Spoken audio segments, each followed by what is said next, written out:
Halo, selamat pagi teman-teman dan Pak Windra. Terima kasih telah meluangkan waktunya untuk melihat video ini. Di materi kali ini yang saya bawakan, saya sendiri atas nama Adven. Ini tentang text to speech. Jadi aplikasi Android bagaimana cara mengubah teks untuk bisa diomongkan atau dibicarakan. Nah, di kita layoutnya seperti ini, simple ya. Ini tampilan aplikasinya. Ada tombol masukkan, ada edit text di sini. Nah, ada berisi, bisa dibilang shadow textnya itu, hintnya enter text, dan juga untuk menambahkan tulisan sebagai keterangan untuk fungsi sidebar di bawahnya supaya para user tahu ini sidebarnya buat apa, bisa digunakan untuk apa.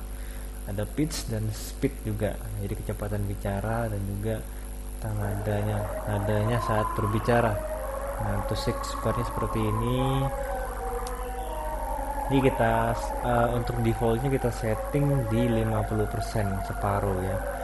Nah, dan juga ada ada button di sini untuk menjalankan programnya, di mana ketika user telah memasukkan teksnya ke kolom ini, kita mengatur pitch-nya dan speed-nya, maka klik tombol button say it dan maka program akan berjalan dan membaca serta membacakan teks yang dimasukkan oleh user. Nah, perlu teman-teman ketahui juga text to speech ini apa ya. Tadi kita sudah terlalu cepat membahas tentang layoutnya. Nah, jadi sebelum itu text to speech ini merupakan teknologi ya teman-teman, yang dapat diartikan sebagai sistem yang mengubah teks menjadi ucapan secara otomatis melalui fonetisasi dengan cara kerja menggunakan analisis teks dan sintesa ucapan. Nah, untuk definisinya sendiri, text to speech ini teknologi yang dapat diartikan sebagai sebuah sistem yang mengkonversi teks menjadi ucapan. Nah, itu Thierry Dutoit juga bilang dalam bukunya yang berjudul An Introduction to Text to Speech Synthesis, yang mendefinisikan bahwa text to speech sebagai production of speech by machine by way of the automatic phonetization of the sentence to utter.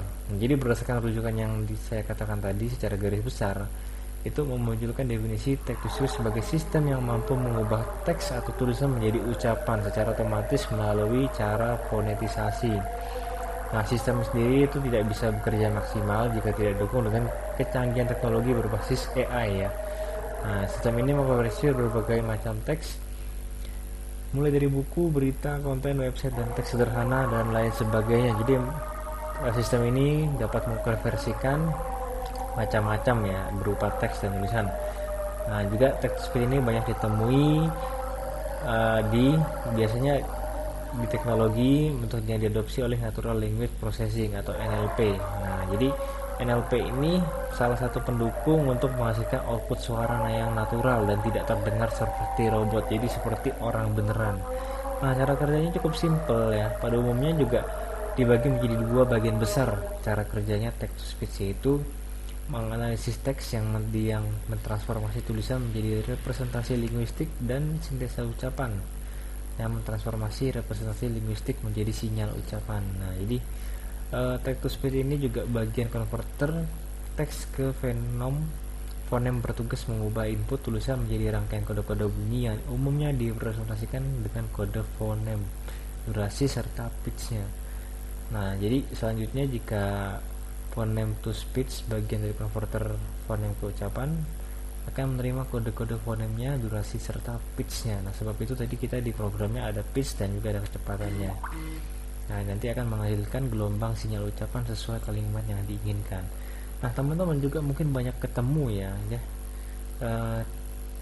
pemanfaatannya text to speech ini secara tidak langsung mungkin. Nah, pertama juga untuk konten kreator, mungkin teman-teman yang aktif di bidang Instagram atau YouTube, sering membuat konten, sering ya menemui teknologi ini. Nah, juga dapat dimanfaatkan untuk para pembuat konten, misalnya pengganti voice over, narator, konten review film, dan mengisi konten-konten lainnya. Nah, dan juga biasanya untuk pengumuman fasilitas umum, nah biasanya untuk di bandara dan macam-macam ya. Untuk di perbankan juga ada notifikasi atau pengingat tagihan pelanggan. Juga untuk audiobook, nah bisa teman-teman yang malas baca buku, lebih enak untuk mendengar audionya.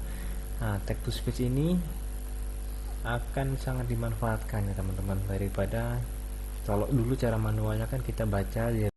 Nah lanjut lagi teman-teman, tadi selain untuk audiobook juga untuk alat bantu disabilitas ya, mungkin orang yang buta, nah itu pengen baca buku gimana pakai audiobook, nah pakai ini. Yang disabilitas netra, jadi di dunia pendidikan juga ini akan membantu mereka untuk bisa mendapatkan ilmu juga ya. Nah kembali lagi ke aplikasinya teman-teman, tadi di layoutnya sudah saya jelaskan cukup lengkap untuk mengetahui layoutnya bagaimana. Nah ini simple seperti ini aja, bawah sudah kosong, tidak ada apa-apa lagi.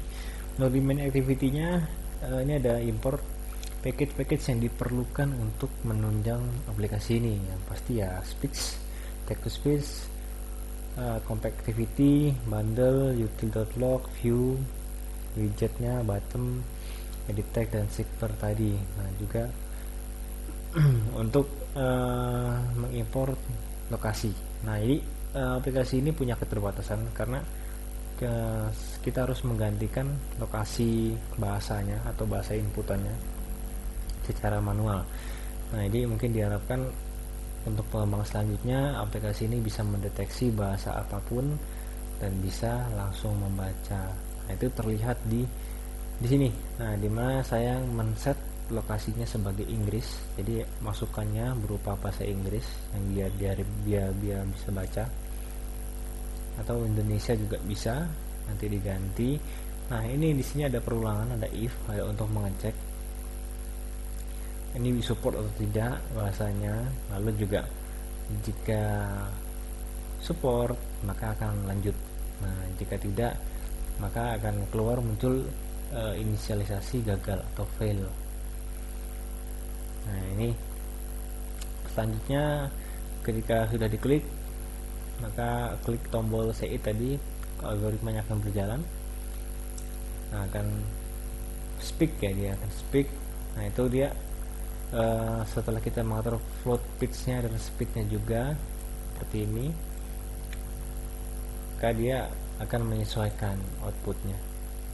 Nah jadi setelah dicek, oke sekian berapa diatur tadi dimasukkan ke sini dan dijalankan. Nah ketika MTTS ini dia mengecek bahwa tidak ada teks yang dimasukkan atau sudah habis, maka program akan berhenti dan program akan mati. Nah itu on destroy. Nah cukup simple ya teman-teman. Nah terus gimana demo aplikasinya? Nah berikut saya akan demokan ya teman-teman. Terima kasih. Halo semuanya.